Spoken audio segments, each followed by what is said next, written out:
Hello, this is Wade Frazier. This is February 5th, 2026, 1:02 p.m. So my previous post, I discussed my life's worst month and all of what I went through in that month. Um, and as I said, my the visions of murder in my head thankfully receded by the end of that year. So by January, you know, my life's first month was over, and I decided that I was going to do whatever I could to save Dennis's life. So that was that was my mission, and it was grim. Again, in fact, Dennis was sitting in solitary confinement. Mr. Deputy was playing King Rat in the jail. Everybody had been chased into hiding, threatened by the deputies, all this kind of stuff. It was looking grim. Again, Dennis was writing the book, his first book from his jail cell, and in it he predicted that he would be murdered in prison. He nearly was, in fact, intentionally. So this was, yeah, they tried to get him murdered in prison. This is what the officials do in California. Um, so no, it was black. It was really black. But I had come through my blackest month, and I was determined to do whatever I could to try to save Dennis's life. And after work, so like the first week, I think, of January, about 1989, I went over to Wayne's house, my Mr. Professor, where Dennis's wife and children were staying. He had taken them in. So Alice and his wife and I went to the house and I said, Allison, what can I do? What can I do to help? And she handed me a book. She said, here, read this.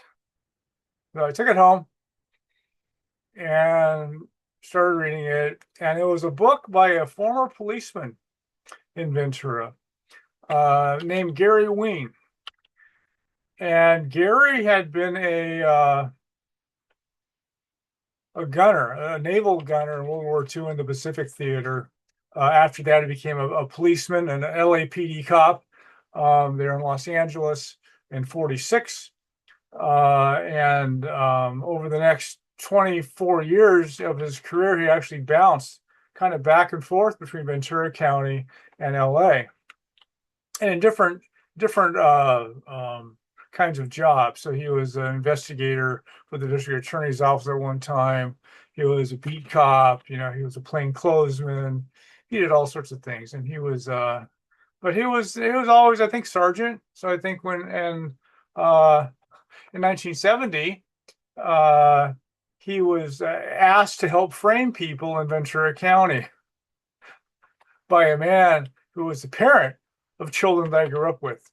And Gary refused to participate in bribes. It was bribes to frame people to get them out of the way for the gangsters who ran Ventura County, who were judges and officials. And yeah, the corruption, again, most corrupt county in the United States. And so this is something that Gary learned this firsthand, how corrupt it was. And so Gary, and he refused. He refused to take bribes to frame people to get them out of the way. And again, the one guy who made the offer was again his children. They grew up in my same neighborhood, and they were dressed very fashionably, uh, wearing high end clothes that I never wore while growing up. And so it was interesting to read that in Gary's book that, oh, that's how these kids could dress so fashionably, is because their dad was taking bribes. Yeah, their dad took a bribe that was more than his annual salary. That's how big they were. But Gary didn't take it lying down. So he was rolled out of his career for refusing to bribe people. I mean, to frame people. And this is one of those Don Corleone, the offer you can't refuse. And so I've seen this over and over now in my life, where these people will make an offer to you, and if you refuse it, they will take you out. And so this is my astronaut buddy Brown O'Leary. This is again Dennis. I mean, this is a standard ploy. You do as you're told, or we'll take you out. And so Gary, though, didn't take it lying down. He fought back. And his book was published actually the year before Dennis was arrested. And it was about his adventures in his career.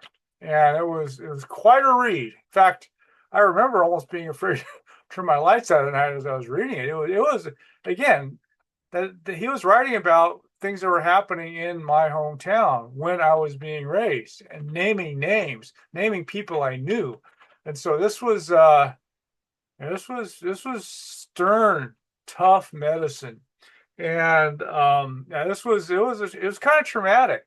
I remember it was kind of traumatic reading about this while Dennis is in solitary confinement, etc. So anyway, after a week or two, um, I went back to and asked Allison. I said, "Okay, can I talk to this guy?"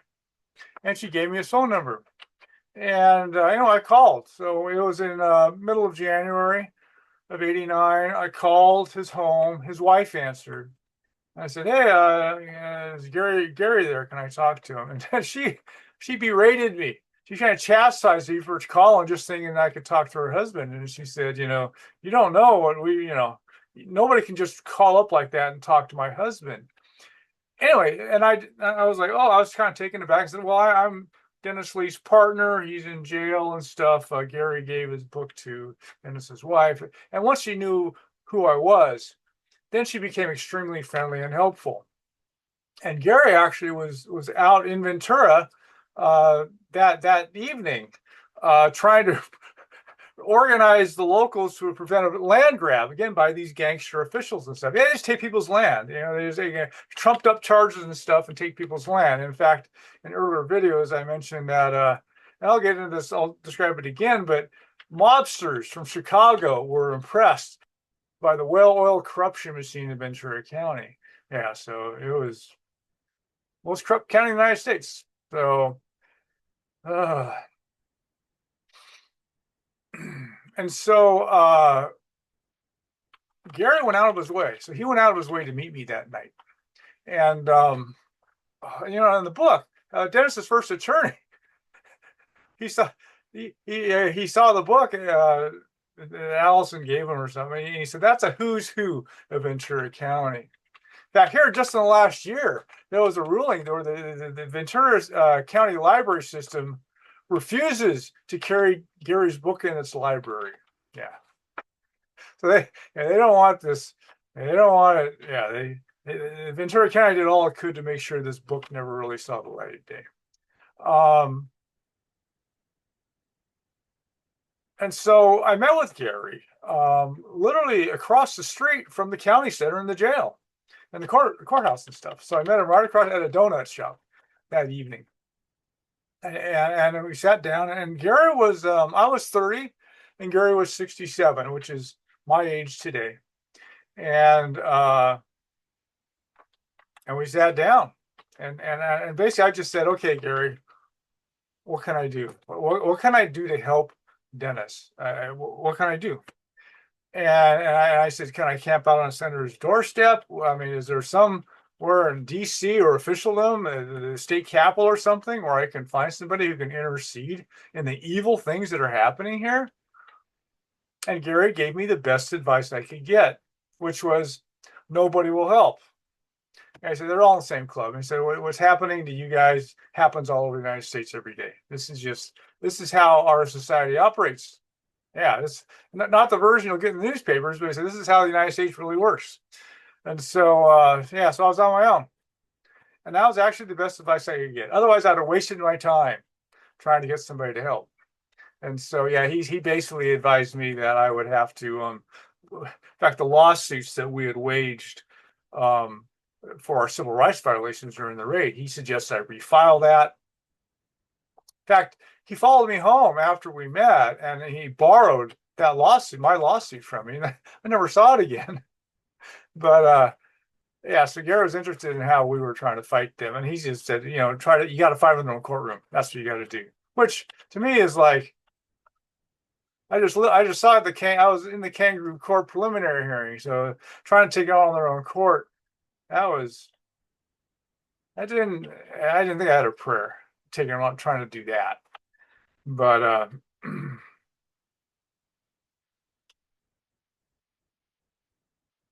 actually my next video, so in this series of the oral histories. When I get to certain people that I think are going to merit their own videos, I'm going to do that. So my next video I plan to have would be about Gary and my relationship with him. We became friends, but yeah, we'll see if I can do one video. Might take more than that, but anyway. So Gary's advice was critical, and then Gary again. Gary survived a murder attempt himself from the gangster judges and stuff when he one of his lawsuits was blocking the bonds actually that built the county center that we're across the street from, which was again a big defrauding of the public. Yeah, so a lot of people made a lot of again graft money, a lot of graft money, bribe money and stuff was behind building that county center. So a lot of judges and stuff got rich, which is normal in that county. Yeah, drug trade, real estate boondoggles, stealing people's land. This is how Ventura County operated. So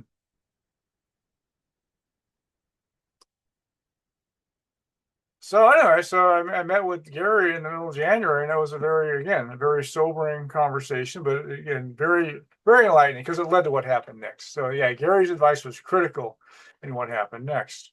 And around the same time, so literally around the same time, Dennis called me from solitary confinement that month. So he was thrown in solitary confinement for trying to throw a Christmas party for his inmates, which I described in the previous post.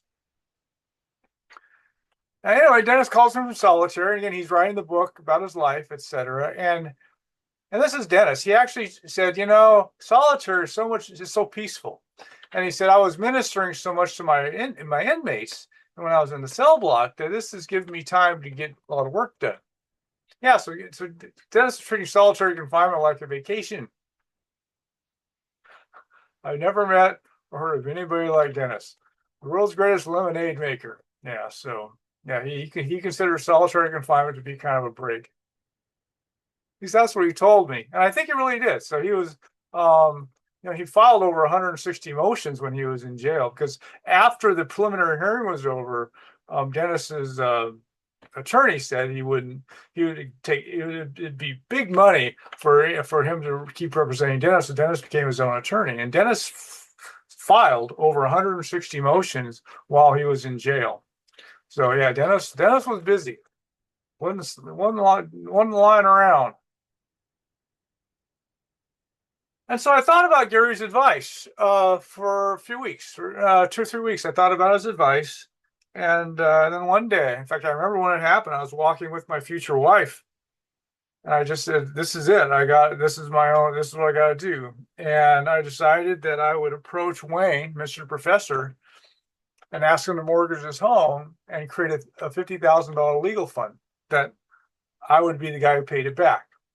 And I was signing my life away. So I just got a job making $28,000 a year. Basically, it was double. So I just incurred debt that was double what I'd ever made in a year before. So I knew I was throwing my life away. And I thought that the chance of it really helping Dennis was really small. I thought it was a totally futile gesture because I saw how evil everything was, and I was like, well, but I had to do something. I couldn't just sit there and I couldn't sit there and just watch it happen. So and my thinking, in fact, Dennis, I'm not sure he agrees with my thinking on this, but I still think I was right about this, in that my thought was that the only way they could make the fraud charges stick was to make sure there was no defense of the technology. All the scientific data, they made sure none of that was in court, et cetera. So my idea was that legal funds to bring in experts, et cetera, who could testify to the technology, et cetera. And if it, again, it was the world's best heating system. So if that was established in court that Dennis was showing the world's best heating system, and which our kits were all about, the world's best heating system. Free energy was sort of like an add-on, something else we were doing, but we were selling the world's best heating system, information on how to build and sell and install the world's best heating system. That was our business, the world's best heating system, which is what I wanted to do.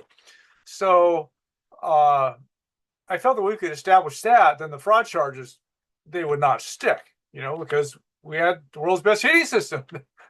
How can that be fraudulent? Well, in the logic of Ventura County, yeah, totally. Yeah. What I learned about the legal system in those days was enough for my life. Yeah. What a what a joke. Yeah, the US legal system's a joke. Um and yeah, so I was signing my life away, but and Wayne said he had to ask his wife, and then about a week later, we met at his office again across, which was also across the street from the jail, and they agreed to do that. And it was I burst into tears when they, I it was just it was all so hard. Yeah, it was really hard. And again, if people get Dennis's books, they'll see stuff I'm not discussing of why it was so hard. It was really, yeah, I was like alone. And yeah, there were a few. Wayne and his wife, a handful of people were standing up against all this evil, which again was instigated by the people who run the world, the global elite. Yeah, yeah, I don't really have any doubt that they were behind a lot of what was going on, if not all of it.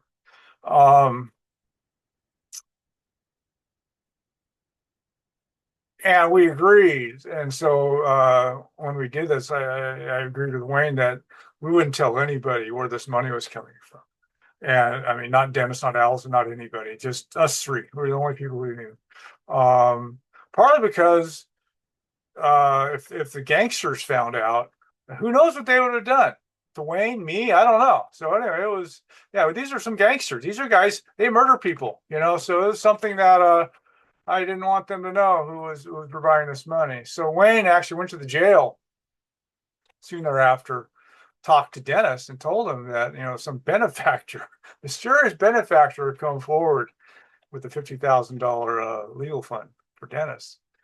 At that moment, Dennis realized, so when he was in solitary confinement, and this is Dennis, was his religious faith. When the night was the darkest, Dennis was waiting for God to come through.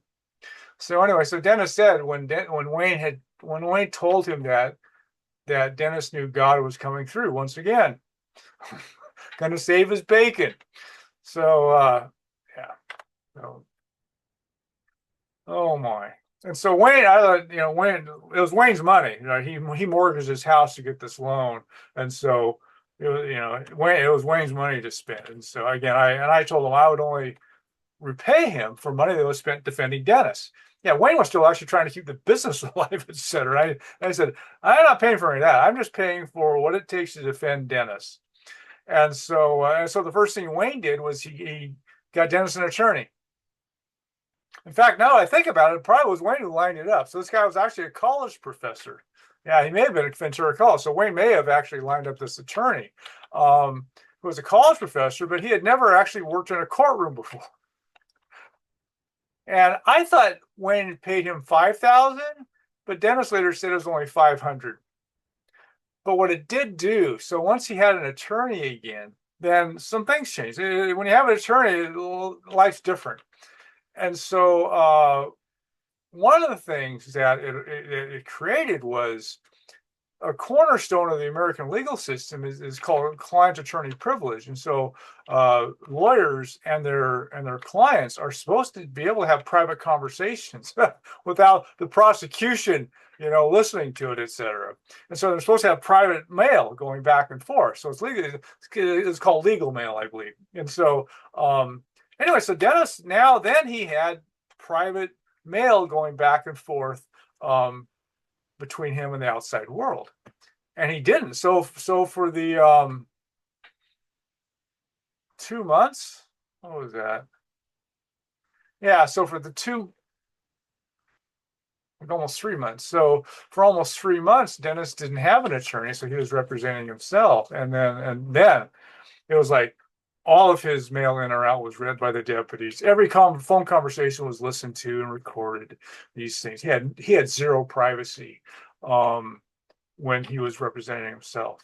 But once he got an attorney, then all of a sudden he had legal mail now. In fact, his wife Allison became the legal runner, so she would deliver it. And in fact, she got to spend time with Dennis then more than the 30 minutes a week that visitors time. So she was able to spend more time with her husband because of that, because she was a legal runner. And Dennis had, again, now he had private correspondence. And Dennis, when he was writing the story of his life, again, the deputies tried to prevent him from doing it. And in fact, they make it up as they go. So they basically said, "Oh, you're writing about your God in this book, so it must be religious proselytizing. So we have to monitor this because you're proselytizing to the world or some crazy thing." And so again, the guy who the deputy really ran the jail, who was a sergeant, as I recall. He would actually went to Dennis's cell, and he would regularly go to Dennis's cell and try to intimidate him. And one day he said, I can read like 1,000 words a minute or something, and so I read everything. Your book you're writing, I'm reading it all as you're writing it. This kind of thing. And I was like, well, whatever. But actually, Dennis smuggled out some chapters during that time, and in fact, Wayne's house became a halfway house for some of Dennis's inmates. In fact, the most memorable one that I recall was a man who was like in his 70s, who was arrested with like a $250,000 bill. I think it was second highest in the jail system, because anyway, it was some divorce proceeding, and his wife accused him of kidnapping their children or something, which is totally ludicrous. In fact, he was in Florida at the time, and so they literally sent like SWAT team to Florida to apprehend him, because the wife and the Ventura County made it seem like it was some kind of kidnapping with him and his stepchildren. And they're at Disney World or something, and they have like helicopters and stuff ready to capture this crook of the century kind of thing with the kidnapping. And then when they did, it was just a guy with the stepchildren, eating ice cream cones at Disney World or something. They're all the Florida cops are all laughing about this, but this is Ventura County, so they turned into some again, some international crime kind of thing that needed helicopters and stuff, when it was a guy taking his kids to Disneyland.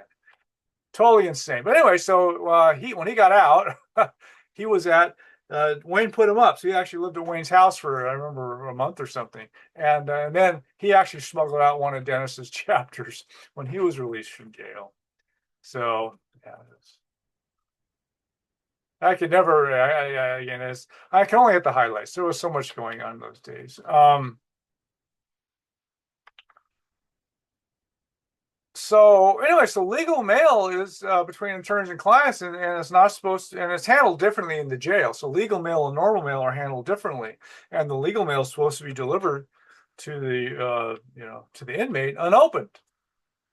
But Mr. Deputy and friends, they were again King Rat right after his performance at the preliminary hearing and stuff. He just totally acted with total impunity, and they opened his legal mail. So they opened Dennis's legal mail, which was illegal. Again, it's one of the sacrosanct aspects of the legal system. So they were really trampling on, and what it is, how to say it, attorneys and judges and stuff, they were trampling on the law so grievously. Yeah, the judge had to do something about that one. So Dennis filed a motion. They were opening his legal mail, and the judge reprimanded him for it. And it's like, again, he shouldn't have had to tell him, but it was like, it's illegal for you guys to open his legal mail from his attorney. And they were like, oh, grumble, grumble, grumble. The most basic laws, these guys are incapable or unwilling to follow the most basic laws of our system. This is how it goes. And so, and again, how it works is that up until the preliminary hearing, Dennis had like 10 judges preside over various parts of his case, particularly the bail appeals. So Dennis made 8 bail appeals while he was in jail. And in the first one, which I attended, the judge reduced it from $1 million to $750,000, but the other 7 bail appeals were all summarily rejected. And in fact, the Ventura Probation Department, when Dennis would make his bail appeals, the probation department would write briefs to the court on their assessment. I think I read one of those. It's all lies. It's all lies. Again, it's the standard. The characterization, what happened in Seattle and everything else. They just lie. Lie. Yeah, it's corrupt. Again, it's so corrupt. So the probation department was in on it. Yeah. So it was just, there was no separation of duties or powers there in the county. Everybody was in on it. Piling on. This is how a good old boy Ventura County worked. But when it got to this one judge, so after the preliminary hearing was over, it went to one judge, and he would be accountable for how Dennis's treatment went from that on. So you couldn't pass. There's no more punning to other judges and stuff. This one judge is in charge of the whole rest of the trial. And so this was, in fact, Dennis said he was the smartest judge in Ventura County, and they gave it to him because, we weren't going quietly. Again, these gangsters expect they just, a couple big blows and the defense crumbles, and then they just mop it up. That's these guys were, that's what they're used to. I could go on and on about that kind of stuff. Oh, yeah, the judge again is all corrupt, gangster judges, etc. So, but this judge, the smartest judge in the county, so he eventually had a reprimand for opening Dennis's legal mail. And then Dennis he started winning won a motion. That was one motion that he won. Another one was, as I mentioned, the discovery evidence was like 10,000 pages, which I think most of it was documents stolen from us, right? Or thousands of those pages were documents that had been stolen from us. That shouldn't have been discovery. They should have been returned to us. But it says become discovered, and we had to pay to copy a document stolen from us and all the other surreal situations. And anyway, the jail, again, that whole county center, which was built, again, as Gary found out, by a lot of fraud, etc. It was new, though. It was like the biggest construction project east of Mississippi, like in the year it was built or something. And so it was state of the art. And so the jail was new. It was only a few years old. State-of-the-art building that was like, I don't know, it was like several stories tall, 10 stories maybe, something like that. But it was actually the tallest building there. I think the tallest building in Ventura, I believe. And so this is where the jail was. And that's where Dennis sat. And it was state-of-the-art. So it had, the best fire prevention system, etc. It was steel and concrete. And if there was one building that was the least likely building to burn down in Ventura County, it was the new jail. And Dennis, the inmates were supposed to get one box, like an orange box, about this big, to hold all their papers, personal possessions. And with 10,000 pages of discovery evidence, it wouldn't fit in one box, so Dennis needed two boxes. And so Dennis made a motion to get two boxes to hold all the evidence they had against him, which, again, so much of it was documents they had stolen from us. And again, the prosecution, the prosecutor in the jail and the deputies, they strenuously resisted this action by Dennis to have two boxes to hold the evidence against him. Yeah, they're actually trying to prevent him from having access to the evidence they had against him. That's what they're doing. And anyway, Dennis won that one. So in fact, this is his biggest victory, was that, yes, Dennis gets two boxes to hold the discovery evidence against him. And when he won, so as I mentioned before, Mr. Deputy, he didn't really run the jail. He was just he was a figurehead. And so the guy who really ran the jail before Mr. Deputy was promoted, he ran the jail for years. He was a sergeant, I believe. And when Dennis won that motion to get two boxes, that man who ran the jail went down to Dennis's cell. And this is the same guy who said he read all Dennis's book drafts, etc. And again, he was really officious, throwing his weight around. And he said these guys threw inmates down the stairwells and stuff. I'm pretty certain they murdered inmates from time to time when they needed to.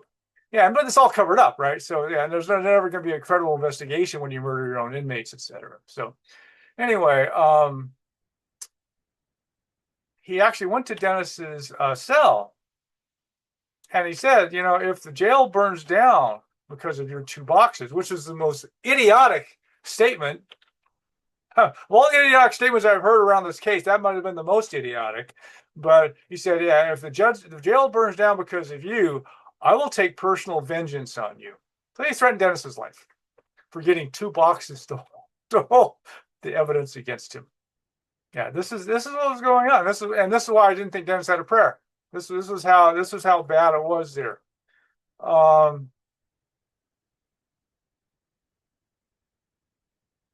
and January, so it was a wait to trial. Dennis was in jail making all of his. He eventually got out of solitary. He was in another cell block, and he turned in a dormitory atmosphere, all this kind of stuff. And then I remember in January and February for me, so I was working in Los Angeles, and as I've written some in this post, and I'll do it more later probably, but literally the week I started there, federal investigators had come to the lab, and by January they were actually campaigning to try to put my employer out of business. Medical racket stuff, and it was totally, again, it was, they didn't have a legal leg to stand on, but a media government attack can wipe out businesses. Yeah. And so, in fact, that business, I'll get into this later, but it was able to survive it. But the owner, who was again one of the richest black men in the country, he threw in the towel after a few months and sold out. He sold it for 130 million bucks or something and retired. Yeah, and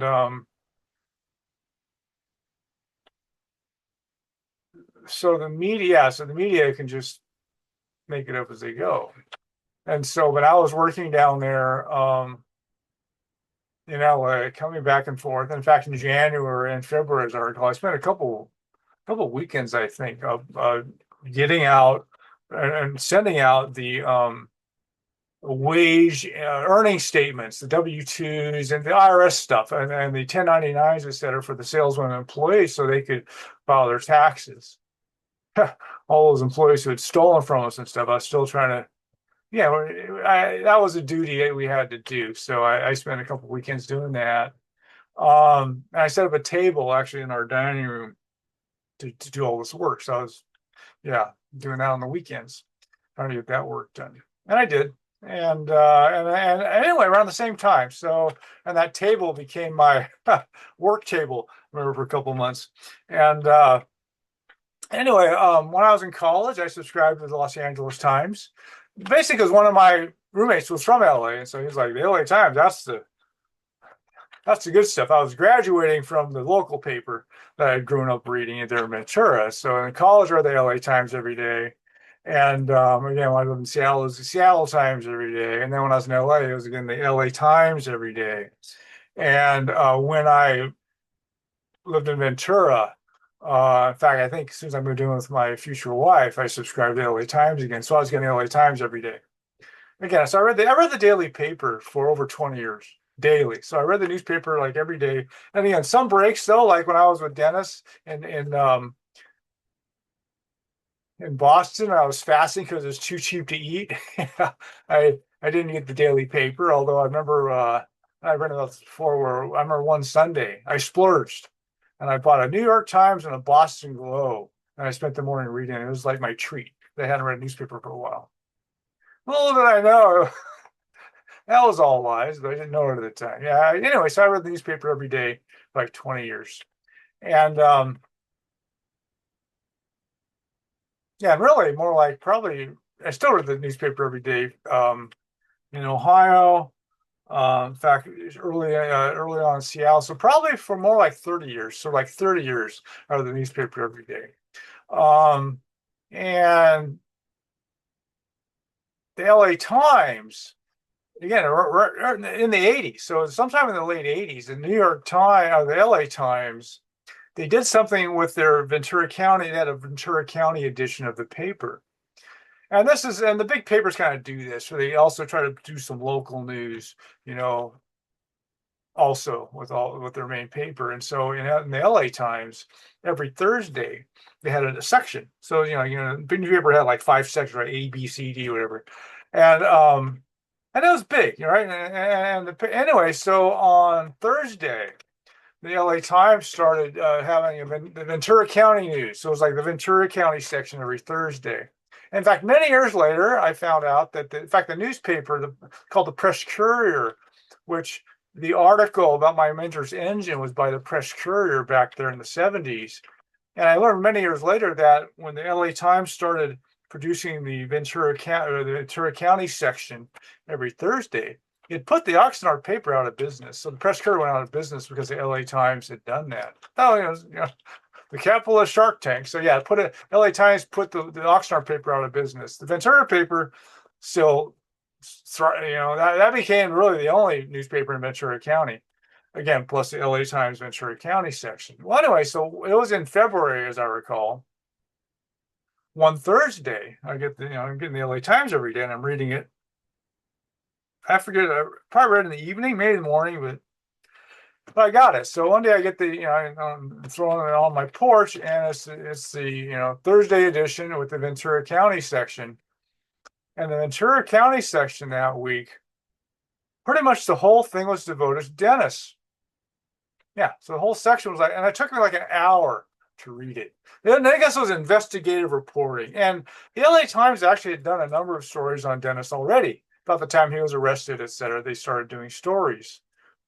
And this one, again, it took like an hour to read this thing. It was their big egg they were laying on Dennis, like their investigative, months and months of investigative reporting, etc. And again, it took an hour to read it. When I got done reading that, this was like my really turning moment with the media. When I got done reading it, my reaction was, well, they can just make it up as they go. Yeah, so the article was a bunch of lies. They couldn't get anything straight, nothing right. Again, even the facts. It was a big propaganda attack on Dennis.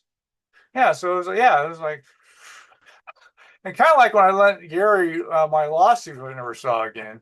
I told Allison about Dennis's wife about this, and then she asked me if she could borrow it. And so I lent it to her, and I never saw it again. But it's somewhere. If people go in the archives of the Ventura County edition of the LA Times, and somewhere in February, it was a Thursday edition where there was this whole section devoted to Dennis. And I haven't bothered trying to find it again. I don't think I have the stomach to read it again. But anyway, that was really that was a big moment for me in the media, realizing that the media can just make it up as it goes. And I'd already seen it for years. My local paper was doing it, but when the LA Times did it like that, that was my final big moment of, oh wow, the media just makes it up as it goes. In fact, a year later, I heard about a new magazine called Lies of Our Times, which was about the lies in the New York Times. And this is the one that was edited by Ed Herman. And Noam Chomsky contributed an article every month to it. As a matter of fact, I didn't mention it here in my post that accompanies this video, but it was right on the same time, like January, February. I had a new roommate. So there was my wife and I, and then we had these roommates come through in the third bedroom. And it was a new roommate. And one day I mentioned what was going on, and he mentioned Noam Chomsky. And it was the first time I ever heard of him. I never heard of him before that. And he was telling me about some of the things, again, corruption, etc. He said, "Yeah, Noam Chomsky, you should, he's a guy you should read." I didn't until a couple years later when I moved to Ohio, but I remember that was distinct. First time I ever heard of Chomsky was about the media and how the media lies, etc. And he goes, "Yeah, they do." And so when I heard about Lies of Our Time, when I was driving to my medical lab job in Los Angeles, it was on the KFI talk radio, and they actually had, I think one of the publishers of Lies of Our Times was doing his national campaign. This is early '90, and this was again, and it was about how the media sort of makes it up as it goes. And I was so ready for his message, and then later that year when I moved to Ohio, that first thing I did was subscribe to it, and that began my media studies. But again, I'd already been through the real world of how the media operates, so it's just really I knew they lied, but Noam and Ed particularly described how they lied and why they lied. And so this was part of it. And again, so that was my media studies began again back in 1990. But in '89, I was just hearing about this guy, Noam Chomsky, for the first time. And I remember listening to that, and I was like, wow,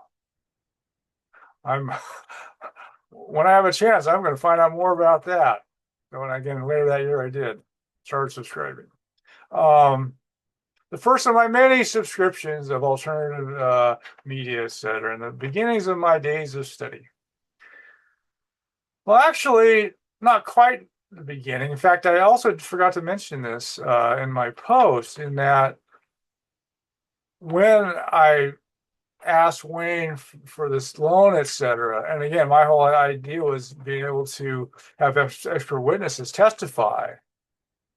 Then what I did was I started doing, it was actually the beginning of my days of study. So I started going to UC Santa Barbara and UCLA, going into their library stacks, digging up documents related to my mentor's engine, related to his inventions, related to issues that I thought I was going to brief any expert witnesses on.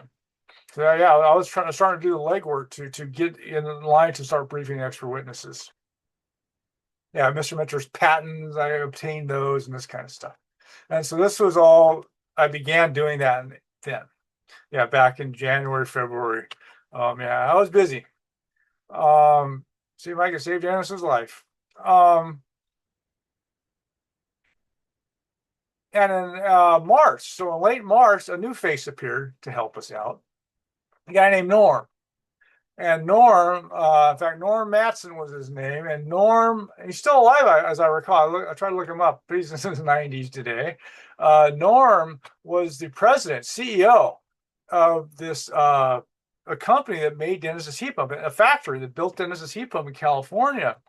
And Dennis was going to have them build his heat pumps there in Seattle when he was riding high. And Norm showed up when it looked like Dennis wasn't get out of jail again. So Norm was like, he got heaven points. I mean, he's in my good book because Norm showed up to help Dennis when it looked like there wasn't a chance. It looked like Dennis didn't have a prayer. Yeah, March. It was just, yeah, it looked like Dennis didn't have a prayer. And I talked to Norm when at least once when he showed up, and Norm told me that yeah, well, I met him, etc. And I can't remember exactly how the conversation went on this, but he said that Chase Manhattan Bank, the Rockefeller's bank, had wiped his company out. And I'm pretty sure it was when Dennis was riding high in Seattle, and again, he had contract with these guys to build his heat pumps. And then the Rockefellers wiped out Dennis's factory, so Dennis had to build his own here in Seattle. So Stan, Mr. Engineer and stuff, so he built Dennis's factory. So Dennis had to build his own factory. Again, Dennis always just wanted to be the marketing sales guy. He didn't want to build them, etc. But nobody else could deliver, so Dennis had to do it. So yeah, Dennis built his own factory there in Seattle. Built several hundred systems. And Norm, in fact, this came out later. So soon after Norm showed up, and somebody was thinking like I was, in that we had to defend the technology. And so Norm, that company he worked at, their heat pump, they actually sent it to get tested at a lab in Arizona. And this lab in Arizona tested it. And again, of the many scientific tests that have been done of this heat pump, and got a COPS 7. And anyway, it's just, in fact, it was part of the materials that Dennis in his marketing materials. This was another scientific study. Hey, he got a COPS 7, to show that it worked, right? And so, and Dennis later said it was kind of a knockoff of the heat pump, but it was still a flat plate evaporator. Again, Dennis contracted with them to build his systems when he was in Seattle. And Norm sent off, because he was the president of the company. He actually sent off to that lab in Arizona to try to get them to certify it. So they certify it, and maybe it would obviate the need for somebody there to actually show up in court to testify. But anyway, so Norm wanted a certified copy of the test that they had performed. And should I tell it now? I think, probably now is the best time to get into that a little bit. So, a month later, so actually when Dennis was out of jail, Norm got a response from this lab in Arizona, and they said, "We'll provide the certified results if you give us a statement saying you have nothing to do with Dennis Lee." And Norm was like, it was confusing. Well, how the heck would we get something like that? Well, and then Dennis's big time attorney lawsuit against these officials later on. I'll get into this, is something for later, but it turned out that, and this came out, and it wasn't discovery evidence. So these guys, again, these criminal deputies, etc., they try to cover their crimes up, of course, right? So what they did is that a month after the raid, they contacted this lab in Arizona. In fact, Mr. Deputy did first, and then a couple of his sidekicks did later. And basically, they told the lab that Dennis was using them in the market materials, but the test was probably fictitious, and it certainly wasn't what he was selling. So it was all fake. So Dennis was using their good name to defraud the public. Well, it terrified the lab. And so anyway, when Norm got this bizarre response from the lab to his, asking for a certified test, then in fact Dennis said they did a deal with the lab. And so how did it work? Anyway, what happened? Dennis, again, our attorneys, basically what happened was the lab gave us the information on what had happened, the documentation on what the sheriff's deputies had done, including writing a letter to him saying that, Dennis was defrauding the public, the test wasn't valid, all this kind of stuff, which was all big lies. It was intended to, again, to scare off anybody that could testify to the technology. So, and again, it wasn't a discovery. So they were trying to cover this up. So they were trying to chase people off and it never make it into court. In fact, never make it into court that had chased them off. Yeah, again, gangster stuff. And so,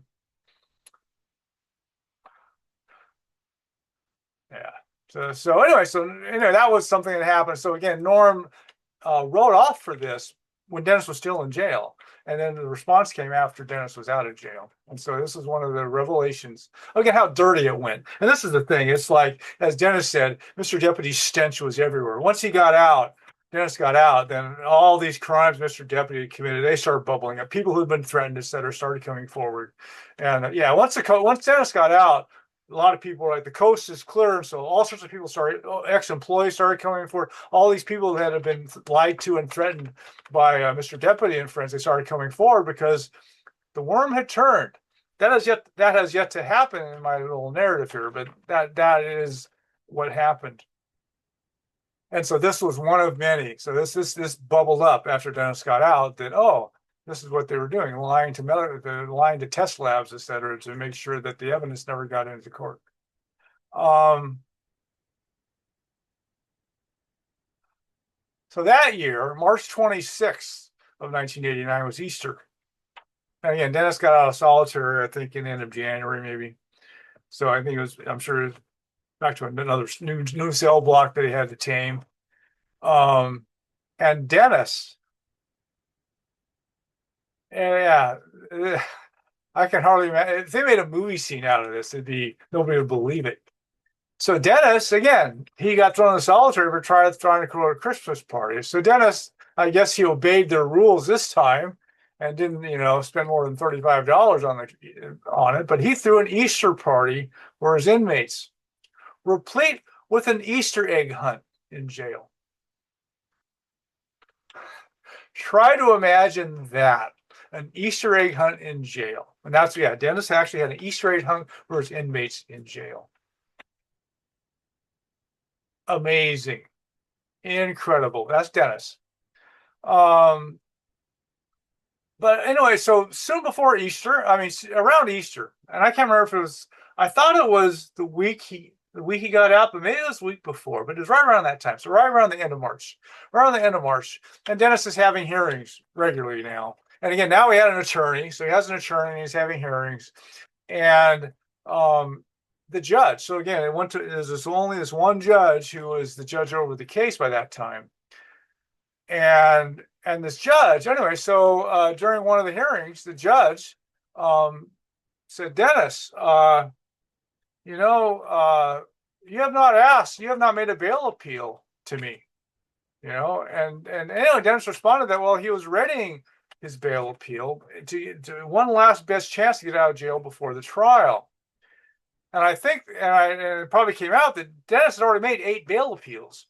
And after the first one, they were all rejected. So Dennis was like, I'm getting my information together, et cetera. I'm getting my ducks in a row so I can make one last chance to try to get out of jail before the trial. So Dennis is like, I'm not ready, Your Honor, to have to make a bail appeal. And the judge said, okay, then I'm going to call for a bail hearing to look into your possibly excessive bail. So this was like this, the clouds parted, this shaft of sunlight came down, which was like, yeah, Dennis, this was like miraculous that the judge didn't even say this. But again, back to, they were so over the top. Dennis had the highest astronomical bail, the highest in the jail by far. People in there for murder, etc. And so the judge. He couldn't. He had to answer for all of this. So he really, there's no way to justify that bail. Really, realistically, the bail schedule called for a $5,000 bail. And so, yeah, the judge was, anyway, so the judge said, I'm going to call for my own bail hearing then. And Dennis didn't need to be told twice. And so immediately he's getting together with his attorney and then his wife, and his wife, etc. And they're like, okay, bring in all these affidavits from the people who have been threatening him, all this kind of stuff. And in fact, when I saw Dennis last September, he told me that he and Allison, his wife, they kind of manipulated the jail. And so what they did was, and again, Dennis, they're recording everything he said to his wife. It's the phones, everything's bugged and listened to. And so he and Allison, they were like, again, he's going to get some legal mail with the threats, affidavits from people who had threatened, etc. Mr. Deputy had threatened, and so he and Allison are like, kind of whispering, like, "Man, it's going to be in the package," and there were, okay, but they made it seem like they were trying to sneak some stuff in to evidence, that the deputy hadn't seen before. Well, it worked. And so Mr. Deputy, once again, they open his legal mail. And again, Dennis, Mr. throwing an Easter party, etc. So all the inmates they thought Dennis was, everybody revered Dennis, and everybody he served with revered him. They knew he was a saint. And so Allison brought the package to the legal mail. So she would deliver it to the jail, and then it was supposed to be delivered specially to Dennis, right, to his cell. And they couldn't open it. Well, that's not what happened. And so, in fact, Dennis was supposed to get it like within an hour or something, and that didn't happen. It only came in several hours later with the rest of the mail, and it had been opened. And so Dennis, and when it was open, Dennis immediately outcried and had his whole cell block witness that this package had been opened. His legal mail package had been opened when it had been opened before it got delivered to him. And they all signed it. They all signed an affidavit witnessing that they had seen this. And the clerk was like spooked, Anyway, so the judge had already reprimanded him for opening the legal mail, and there they were, caught red-handed, doing it once again. Apparently, after Dennis and Allison had baited them into it, and Dennis later told me, he's like, "What could the judge do? I mean, these guys kept committing crime after crime after crime, and it's like, and the judge was, how to say it, he couldn't just allow that." It was too much. We weren't giving up, and so I suppose when people give up, they just do whatever they want to. But this was not. Again, Wayne was a pillar of the community and the most beloved professor at the local college, etc. I was a fair-haired boy. I went to Boys State. I was this, star student, all this kind of stuff. And so, so they couldn't kill Dennis in the shadows and just make it stick like that. And so anyway, so and this was this opened the legal mail and stuff happened like a day or two before the hearing. And the hearing was on a Friday, as I recall. And I actually, and they were, I took a day off from work because they wanted me to testify to Dennis's character. So I was going to be a character reference for Dennis. Well, they didn't need me, thank God. And so, the hearing was actually packed. And so I think that, again, I'm trying to remember exactly who all was there and why, but I think that people realized that something was up. And so there was a lot of people in the courtroom that day. And Mr. Deputy showed up with his own attorney. So he had his own attorney. Yeah, so they were caught with their hand in the cookie jar. And so he showed up with his own attorney, and the judge opened the hearing by saying, okay, before we get to the matter of Dennis's bail, Dennis, Mr. Deputy's attorney has something to say. And so his attorney gets up and he goes, "Oh, Your Honor, yes, we opened his legal mail, but it was an honest mistake. And I'll have the clerk who opened it testify that it was just an honest mistake. We're so sorry. And it'll never happen again." And the judge thanked Mr. Deputy's attorney for all that statement. And he said, "Thank you very much for that. And you know what? And I bet it never will happen again." In fact, I think he was actually kind of telling a private joke, because in the next sentence, he said, "Okay, the hearing begins. And it seems to me that the victims, so the 9 so-called victims of Dennis, which is basis for all the fraud charges and everything else, all the charges, these so-called 9 victims," he said, "they seem to have paid about $20,000 to Dennis's company." And I read it was really 14, but he said it seems to be about $20,000. So the judge goes, I move that Dennis is released on his own recognizance, but there will be a $20,000 cash restitution deposit made in case Dennis is convicted of fraud to compensate the victims. Well, Dennis wasn't convicted of fraud, and so Mr. Professor eventually got the money back, but my legal fund paid Dennis's $20,000 restitution deposit the next day, and Dennis walked out of jail. On April 1, 1989, the biggest miracle I ever witnessed. Yeah. From solitary confinement to out of jail in 2 months. Yeah, with an astronomical bail. And I wasn't, and Wayne was there, his wife was there, I think my wife was there. And again, after December was over, I didn't care about Mr. Deputy any longer. I was all behind me. I was just trying to save Dennis's life. Wayne, though, he watched very carefully Mr. Deputy and his reactions to what was going on. And when the judge reduced Dennis's bail from $750,000 to zero, his own recognizance, he said Mr. Deputy looked like he swallowed his shoe. Couldn't have happened to a nicer guy. And in fact, that day, it stopped being fun for Mr. Deputy any longer. So his big Cheshire cat grin and stuff to me in the courtroom, etc., he wasn't grinning anymore. In fact, I never saw him again after that day. That was the last time I ever saw Mr. Deputy. And his career-making case at that moment began to crumble. And I mentioned the alternative that Dennis he sold thousands of copies. It's hard to get. Amazon sells it. I've got a few copies, but it's available. People can get it if they need it.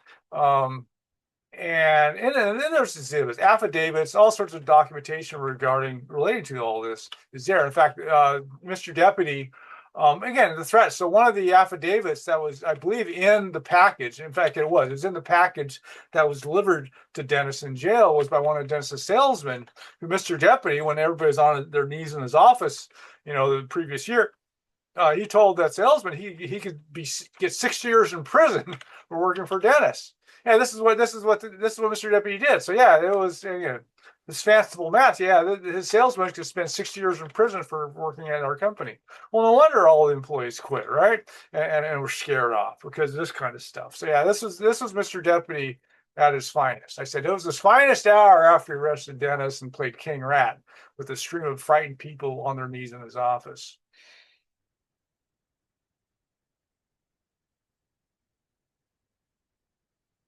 So I think there's anything else to say about that. So again, it was the hearing was short and sweet, and again, the biggest miracle I ever witnessed. And when Dennis and it was divine intervention. That was divine intervention. And so my futile gesture was not as futile as I thought it would be. And Dennis realized, me doing that is what turned the tide. And again, imperceptibly at first, but yeah, it was all that was the act that led to everything that Dennis was out of jail 2 months later. A miracle. And I didn't think my gesture would make a dent, but that was the key. Turned out.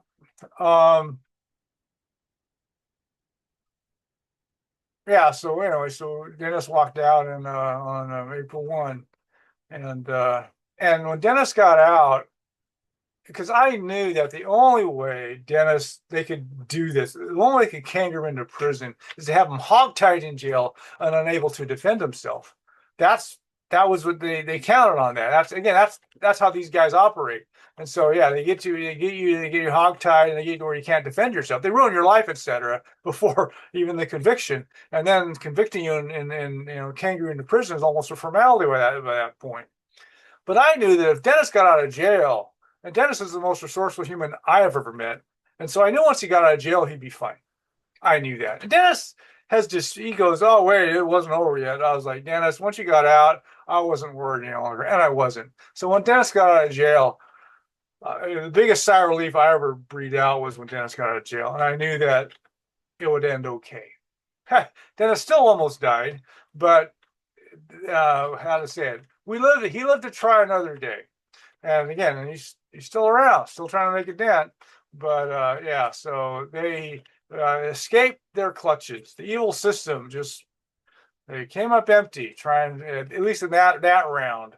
Yeah, they had gone too far over the line. So again, they were just totally lawless, make it up as you go, kind of law enforcement, etc., legal system. Again, all kangaroo court and gangsters and lies and threats and yeah, and then again, and they were just used to that. They were used to they would always prevail, that nobody could really survive. And it wasn't easy to survive. It cost us lives. Lives were shortened, etc., because of all this. But these guys were used to getting their way. And that's corruption. That's how it works. So but the day Dennis walked out of jail, Mr. Deputy wasn't having fun anymore. So yeah, no more big Cheshire cat grins and this kind of stuff. It wasn't fun for him any longer. So, and the next year for me was almost fun. So, and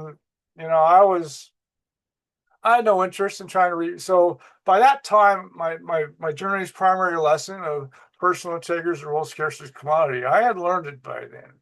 And again, there were some beacon. Wayne was a beacon in the darkness. There were a few, handful of people who were beacons who earned their heaven points. This kind of stuff. Yeah, there were some people that give me faith that humanity isn't all a bunch of criminals. But I realized that I didn't care about the business anymore. I didn't care about free energy. I didn't care about anything. Again, my whole thing was just trying to make sure Dennis didn't spend the rest of his life behind bars. By that time, that's all I cared about. And so I was not interested in trying to rebuild anything. Yeah, I was done. In fact, I was now digging out of my financial abyss. And my wife actually had been attending night school to get her master's degree in counseling, and from the University of California colleges, universities, and she was planning to get a doctorate. And in fact, the next year we moved to Ohio, so I put her through her doctoral program in psychology. And yeah, so I was leaving the world of Dennis, and again, I said when I got together with my wife 6 weeks after the raid, my future wife, that was the beginning and the end of my days with Dennis. And so, yeah, so I really wasn't interested any longer in, let me put this on hold for just a second.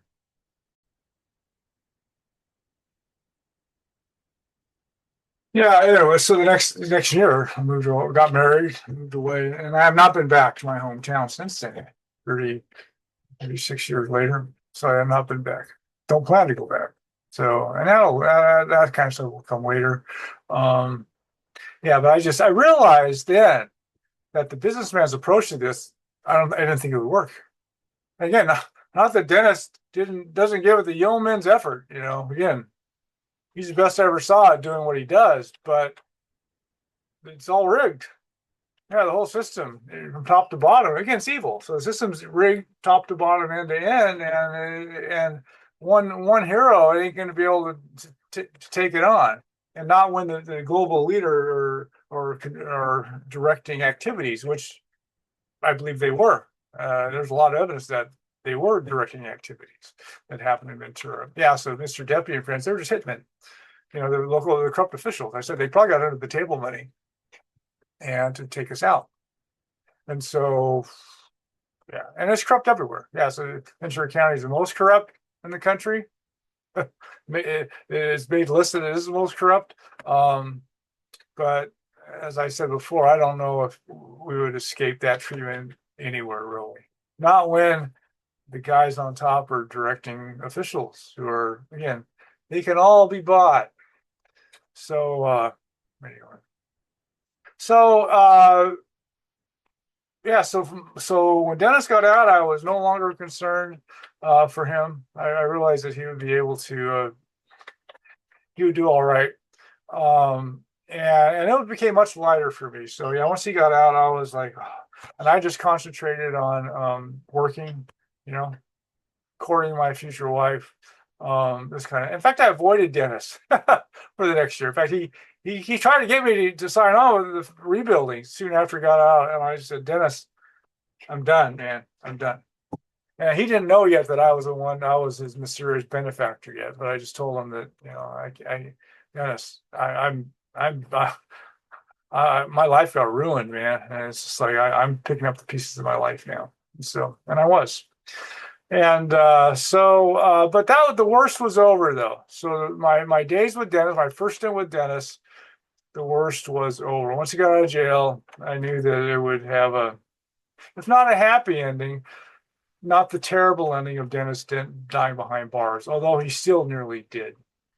But there was also another right to the rescue that Dennis's wife, and Allison saved Dennis's life a number of times. And this was, and again, this was a group effort. Wayne, Allison, me, we were basically, we rescued him. And yeah, that was the greatest act of my life, was rescuing Dennis from that. And again, happened in my hometown, to my eternal dismay. So anyway, that's all I have for now.